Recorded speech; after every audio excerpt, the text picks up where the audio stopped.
नमस्कार, स्वागत है आपका कार्यक्रम धर्म संदेश में और मैं हूं आपके साथ नेहा सर्वेश शुक्ला। योग के दो पक्ष हैं, एक शारीरिक और एक आध्यात्मिक। बेसिकली योग पता है क्या करता है? योग हमसे हमारी पहचान कराता है, हमें बताता है कि आखिर हम हैं कौन। हम सिर्फ एक शरीर नहीं हैं, एक मन नहीं है, हम इससे कई गुना ज्यादा ऊपर हैं और शायद इस पूरे जीवन काल में हम ये समझ ही नहीं पाते। आइए आज खुद से खुद की पहचान कराते हैं। योग क्या है, मेडिटेशन क्या है, इसका अध्यात्म के साथ क्या संबंध है, आइए इसी को जानते हैं, समझते हैं। चलिए प्रोग्राम की शुरुआत करते हैं। And here we welcome Self Realization Fellowship and Yogoda Satsanga Society of India world president Shri Shri Chidananda Giri ji. Swami ji प्रणाम। It is a joy to be here with you today. Thank you, Swamiji. Thank you. So, Swamiji, my first question is, why is yoga important or essential? Why is yoga important or essential? A beautiful question. And I'll tell you why. Because yoga is the science, the exact methods, systematic step-by-step methodology of bringing out of our innermost being the divine qualities that are our true soul nature. And without that, there is very little possibility of having a true balance, true success, true fulfillment in life, because one goes through life without really even understanding what one truly is, which is the Atman, the divine spark, that reflection of divinity within our souls. How can one make yoga a part of our lives? To make yoga a part of our life? Well, first of all, yoga, of course, is a very broad term. And some people take different aspects of yoga and apply it, maybe for health of the body, maybe for stress relief, maybe for other purposes. In Yogoda Satsanga Society, as taught by our great Guru Paramahansa Yoganandaji, when we talk about practicing yoga in daily life, it's primarily a meditation practice. And we have been given by our lineage of gurus a methodology, a set of meditation techniques, which for us really are the essence of yoga. That those are the techniques of actually stilling the mind, getting control of the life energies, the subtle pranic energies in the body, and using all of those forces to bring the mind into a state of divine awareness, of divine consciousness. So when we say how to bring yoga into daily life, it means a disciplined, daily, persistent practice of scientific meditation. But I think people think that it's very tough and very typical. Well, it is very tough and very difficult. So what else is new? Life is difficult. Life is very tough. We don't tell ourselves, well, I'm so busy and I'm so pressed and stressed that I don't have time to eat my food, I don't have time to sleep.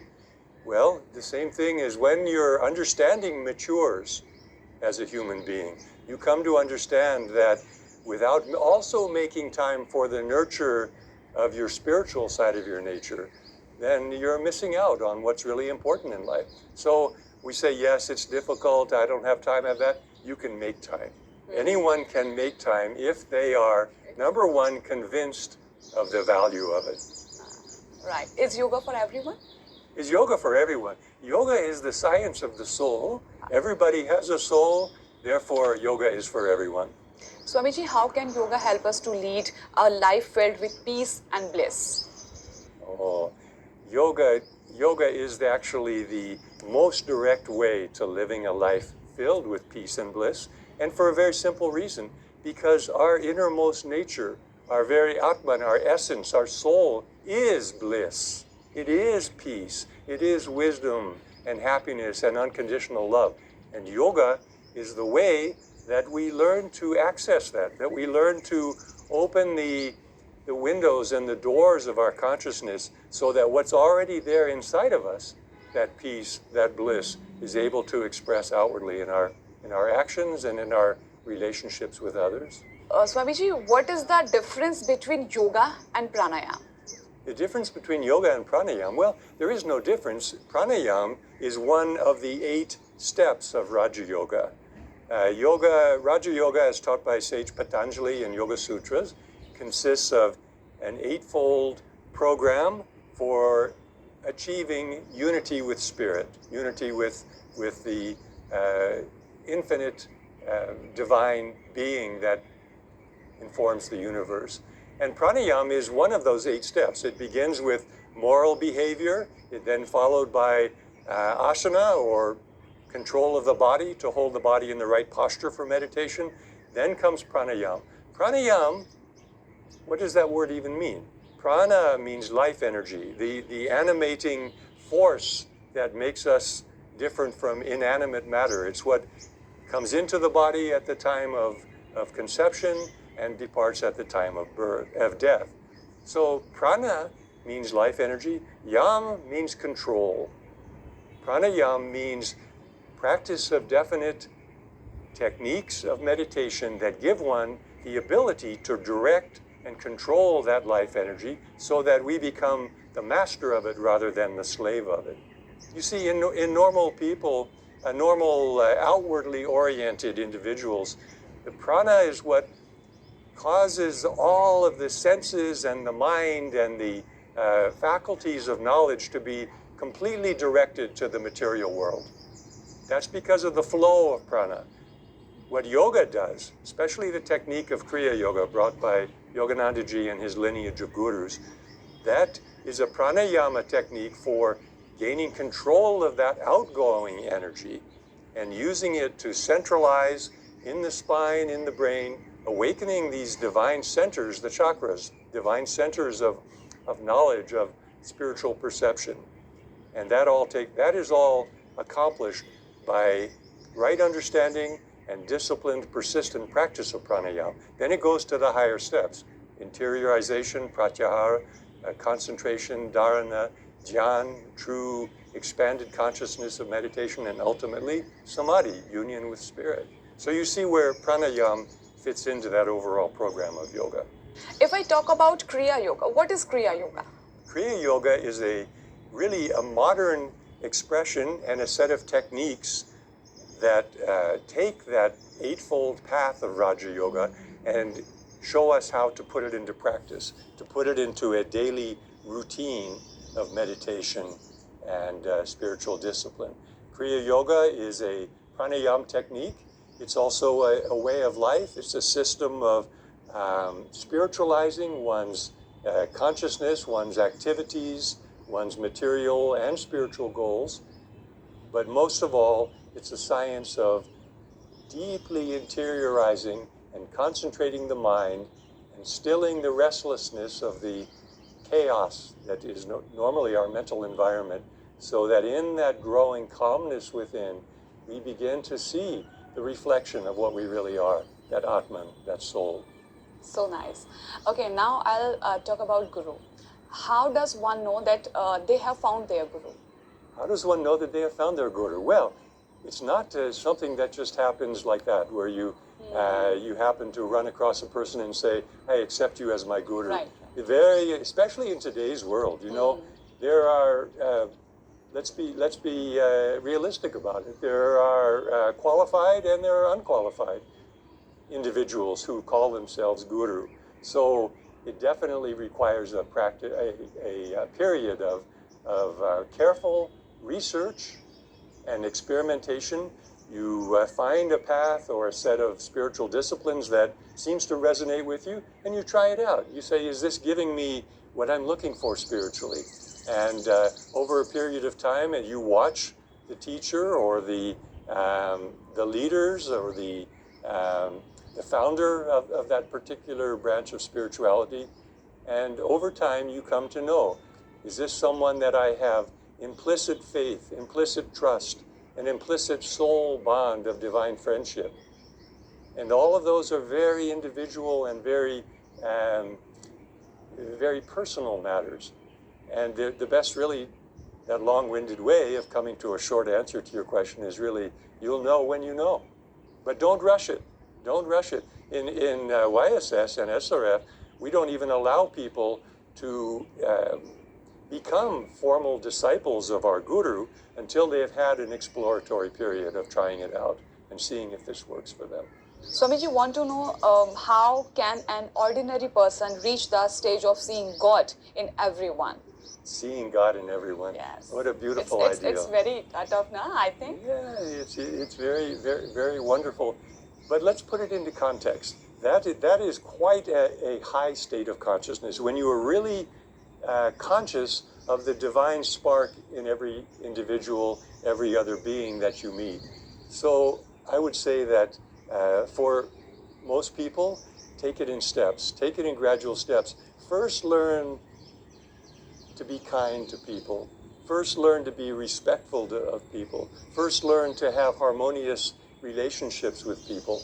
And that becomes the foundation where gradually you begin to relate to them more on a spiritual level, more as a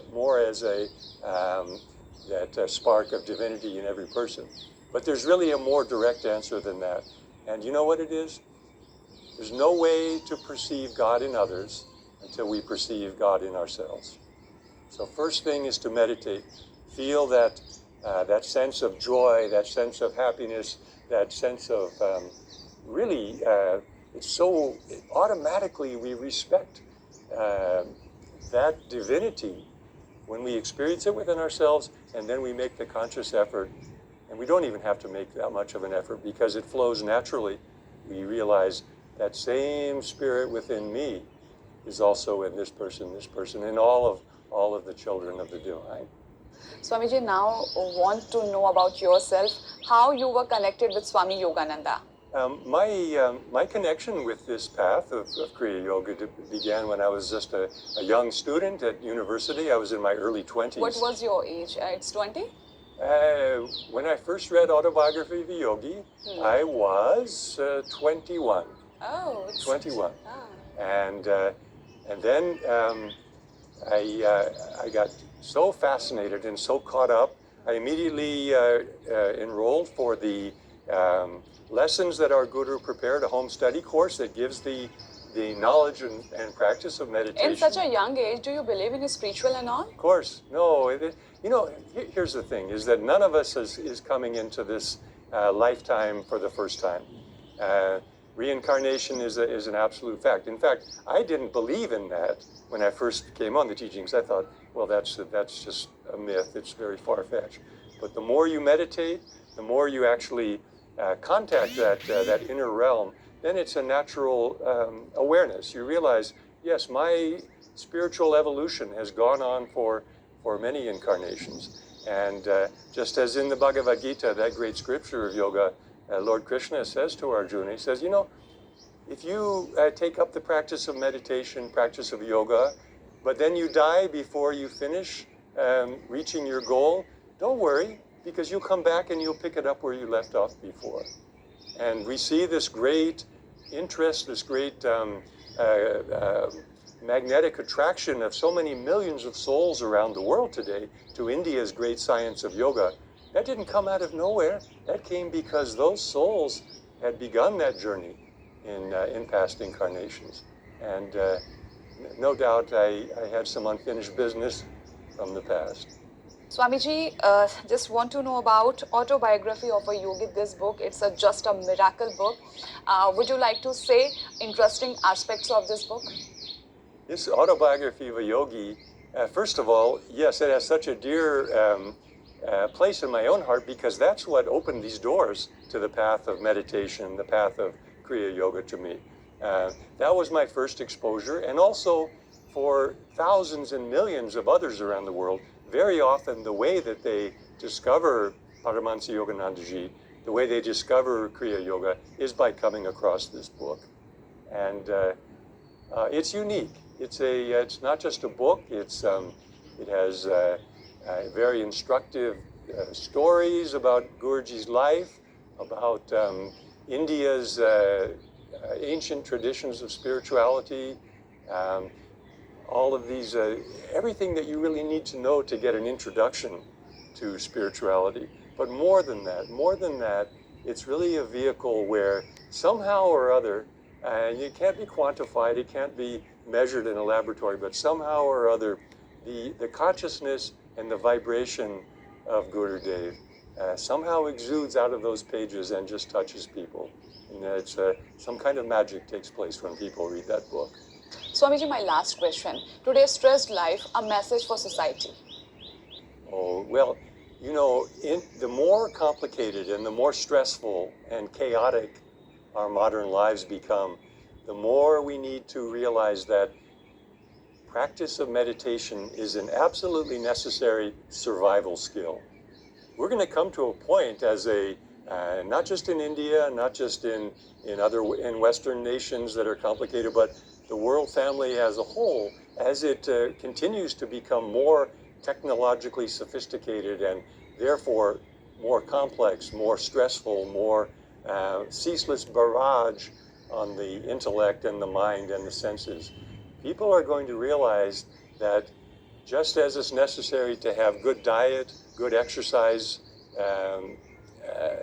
program, and so on, meditation is also an absolute survival skill. So that's what I would say. Learn meditation, practice it, add it to your daily schedule, and see what it does for your life. So good. So Swamiji, thank you so much for joining us. Thank you. It's an honor to us. Thank you so much. Thank you. It's been a joy to talk with you. My best wishes to you and to all of your viewers. अभी हम बात